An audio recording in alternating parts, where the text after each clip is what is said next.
وقفت على باب الخليفة أقتضي من آلائه رأب الثأر وفق جودها.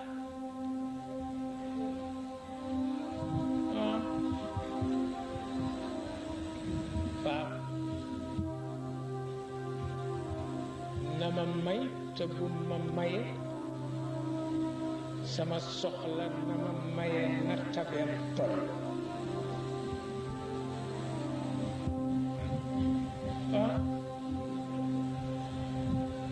na tabeem tol ndax fa in lam yakun babul xalifati ismatan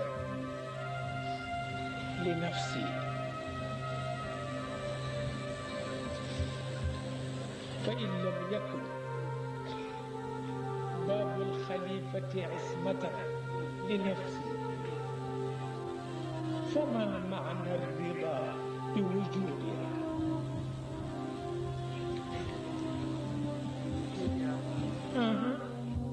فما معنى الرضا بوجودها؟ أرى كل أسباب الحياة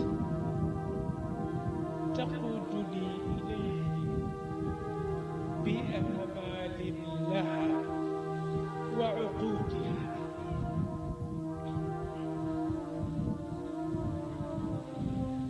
فجادت لروحي بالسكينة روحه، وأية أرض لم تجد بوفودها.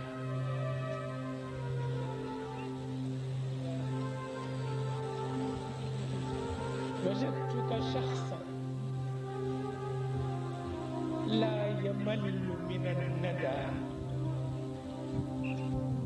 إذا ضنت الأشجار يوما بعدها،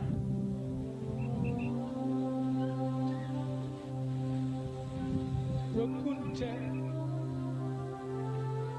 وما الأحكام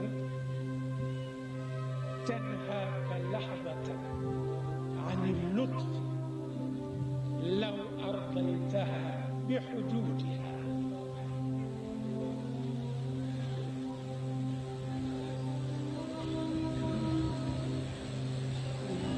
وكنت وما الأحكام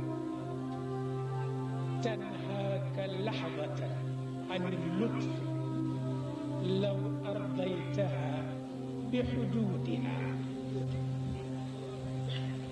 وفيك من الأخلاق ما اختضعت له عناصر هذا الكون تحنو بجيدها. ودمت أمير الحق والصدق والوفاء، رفيقا ببيض الأرض طرا وسودها. لذاك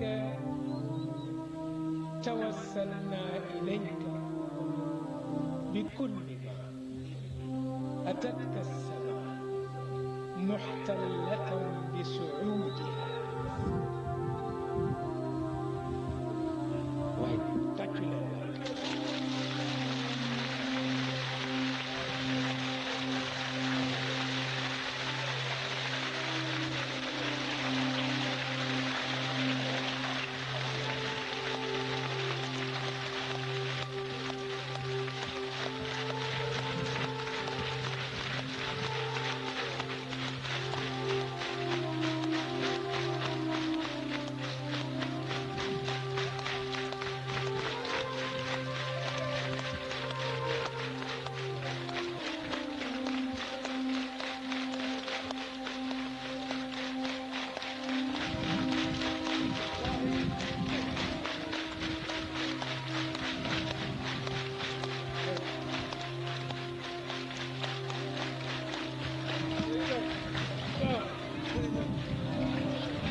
na nag wala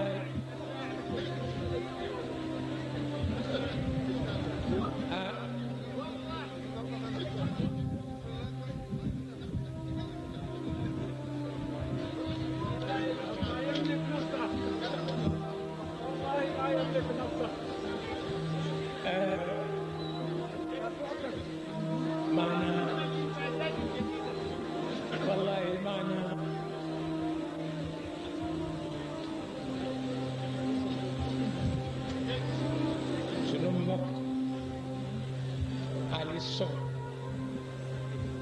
dafa ni waaw mënuñu ko wax ci wolof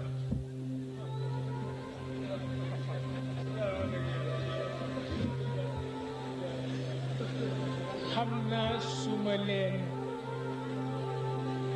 yërëmul woon ci toogaay beeg métit wi